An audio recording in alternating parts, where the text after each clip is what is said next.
Well, welcome to Partners in Ministry. I'm your host, Dan Smith, and today I'll be talking with Carla Tripp and Perez from the Iowa chapter of Safe Families for Children. This is part 3 of a 3-part series we've been working on called Safe Families Responding to Crisis. Today we'll be discussing how Safe Families is helping the local church respond to crisis. Previously, we discussed how Safe Families is responding to families in crisis and how they're supporting communities in crisis. Well, welcome, Carla and Alan. Thanks for joining me again today. Morning. Morning. You know, I find it interesting how people that will normally have no connection with any kind of a faith community will all of a sudden turn to the local church for help when they find themselves in crisis.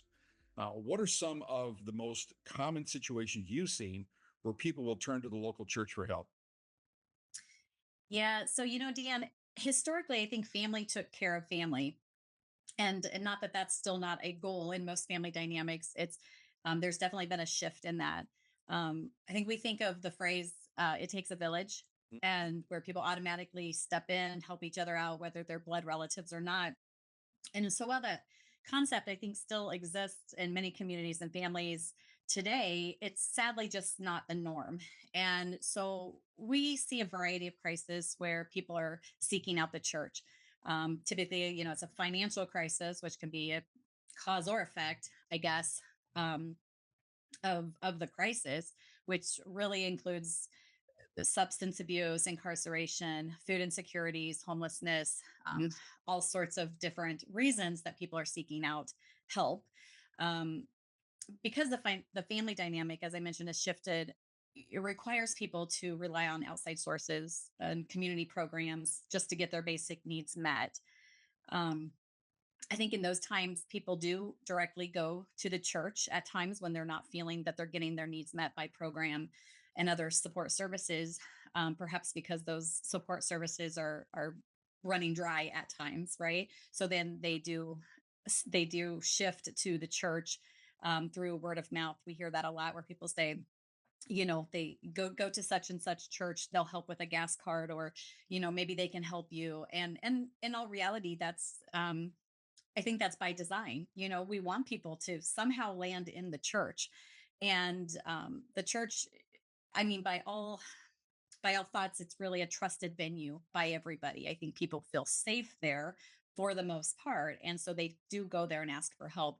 Um, so it lays the ground for us to step in and be able to provide our support services and get them connected, utilizing the church for that support through safe families and our connections in the community, our resources. Sure. What kind of situations are most churches well equipped or prepared to help people in crisis? What would be some of those? I think church has the people, and that's where they may not have.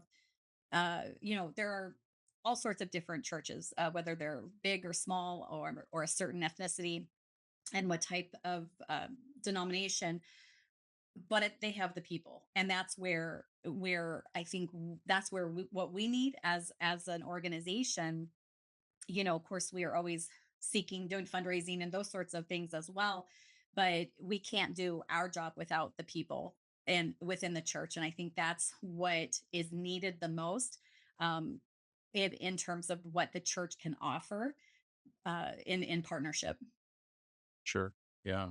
Um, how is Safe Families able then to come alongside a church and help them reach out to people in crisis?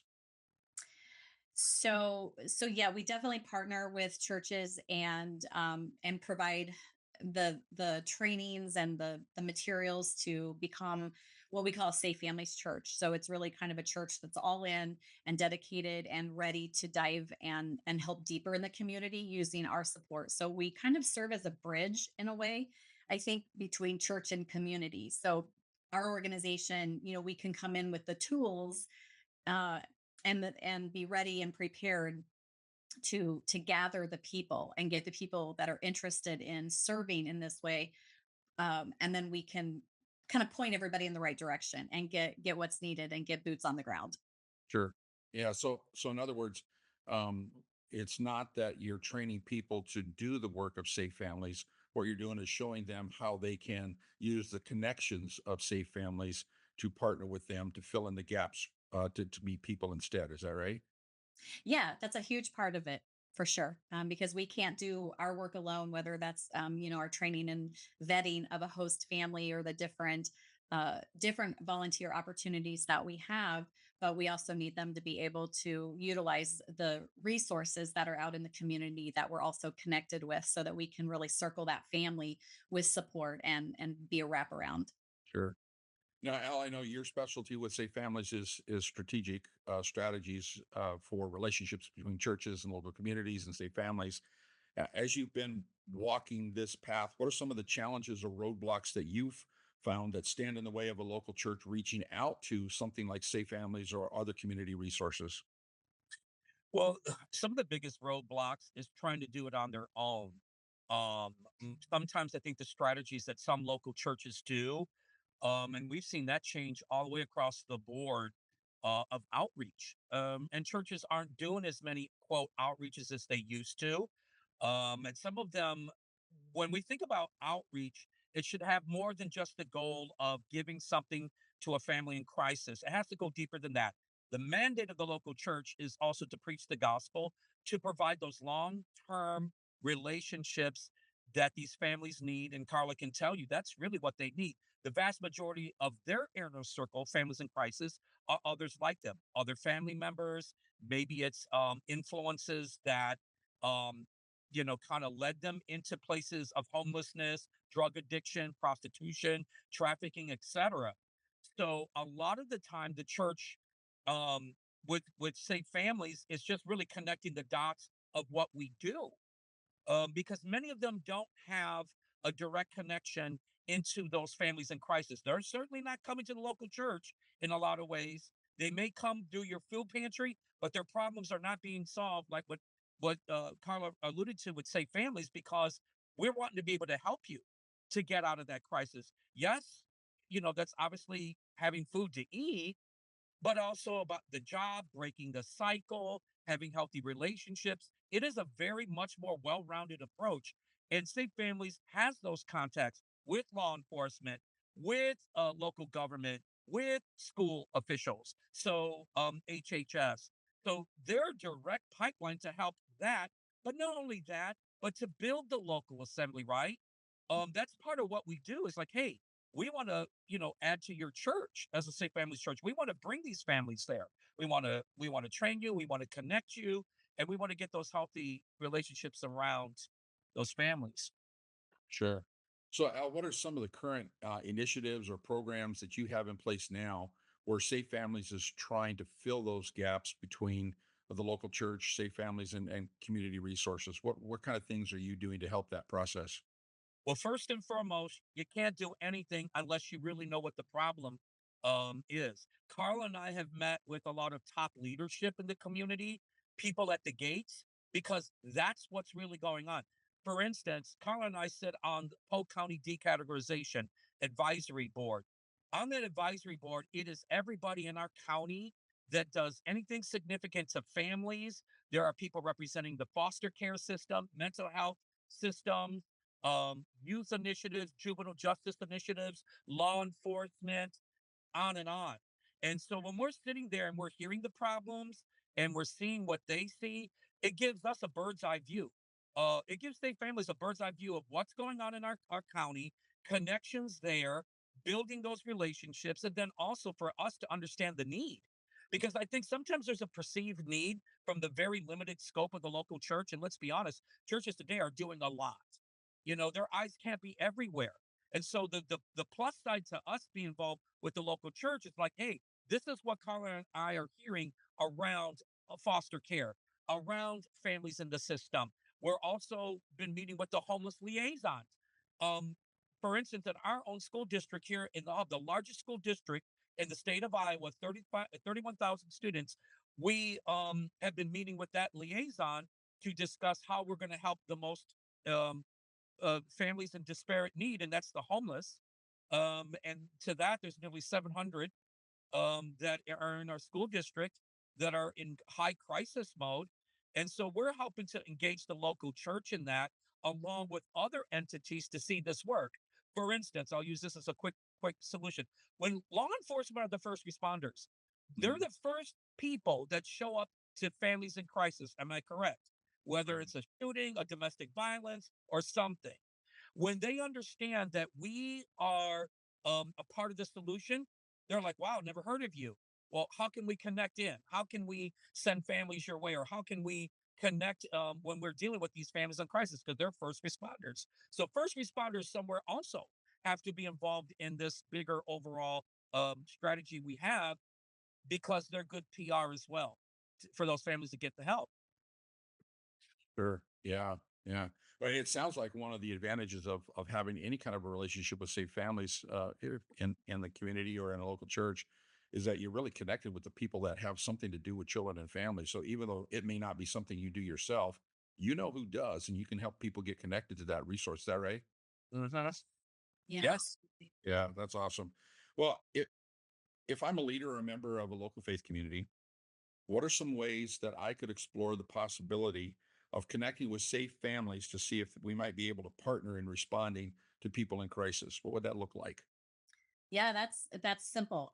Just reaching out, connecting with Al or myself, and we are more than welcome to, provide a lunch and learn informational session, an evening session, depending on the group. We kind of meet you where you're at. So if there's an organization or a business or church that is interested in learning more or partnering, it's just a quick phone call away or an email. So I know that information will be shared and they can reach out to us, and we're more than happy to accommodate and kind of meet them where they're at.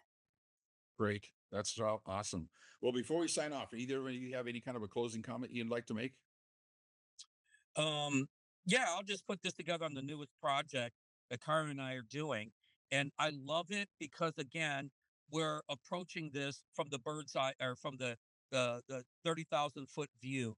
Carla and I met with the superintendent of schools and we discussed, the template of which he absolutely loves this model. He loves the model of state families, and that's the superintendent of schools. And we've said this before. Our schools, to be honest with you, are the new town square. Sure. All these families in crisis are under the roof of 60 something schools in our district. And when Colin and I are at the table talking with the headship in terms of strategy and what is the potential, and then engaging the local church, right now we haven't had another church call me this morning to get on board with this project. Just a few minutes before I got on this phone call, we're looking at strategic churches under the four corners of our city, engaging law enforcement to have engagement with our organization and what we do, to have schools engaged in what we do. And those local churches better caught than taught. When they see on December 3rd what Carla and I have been doing, they're going to want more. They're going to like, this is amazing. How can we do more? And so I'm really excited about the merging of all those entities together. And it shows you what Safe Families does. It's what we do. Sure. Awesome. Carla, anything?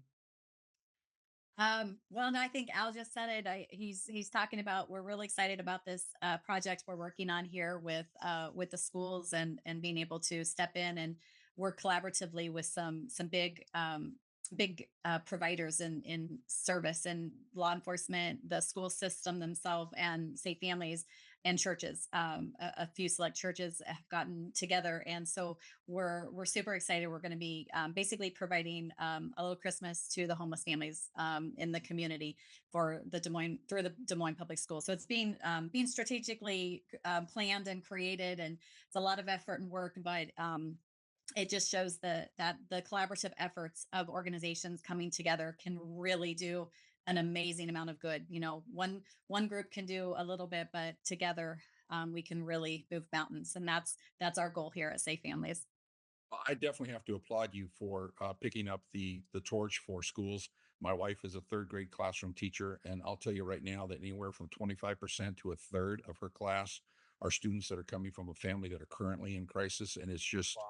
it's just, I mean, this is little Appleton, Iowa, where, I mean, we're not talking about Des Moines or Chicago or St. Louis. I mean, we're talking about, a little small rural community. And every year it just gets more. And to be able to have a resource like Safe Families that she would be able to refer families to would be massive. I mean, it would be such a huge help because she's trying to do things that she's just not equipped to do. But if she Absolutely. doesn't, but if she doesn't, nobody will. Right. And that's one of the beautiful things about Safe Families is that we don't have to be we don't have to have a brick and mortar building in every community, but we do know that we need safe families in every community. And that's definitely apparent when we're talking about the more remote communities, just even outside of reach of like the greater Des Moines area or the bigger cities, whether it's in Iowa or throughout the United States in any of our chapters. But our ultimate goal is to be able to reach everyone in all of these counties. And so, even if you live in a small community and like, well, Safe Families isn't there, we don't have that. You can have that. Just reach out, and and there could be some connections made. We're very volunteer led, but professionally driven. So we can really fill in some gaps if we work together as a community. Agree. Yeah. Well, I think we just discovered our first topic for 2025 interview. Uh, how to partner with safe families to grow healthy families in the local school district by assisting teachers and administrators. Huh? Sounds great. Yeah. I think we're going to put that one on the agenda. So, hey, thank you There you so go. much, guys. This has been a great conversation. Really appreciate it. Hey, if you've got any questions or if you'd like to learn more about Safe Families for Children, you can find their contact information in the show notes for this episode on our website, or you can find it right here on this YouTube video. If you'd like to support this ministry financially, you can also find online links to do so both in the show notes and YouTube description. So, on behalf of Safe Families for Children, Carla Tripp, Al Perez, and Partners in Ministry, I really want to thank you for joining us today. And until next time, let's get out there and serve as Christ serves.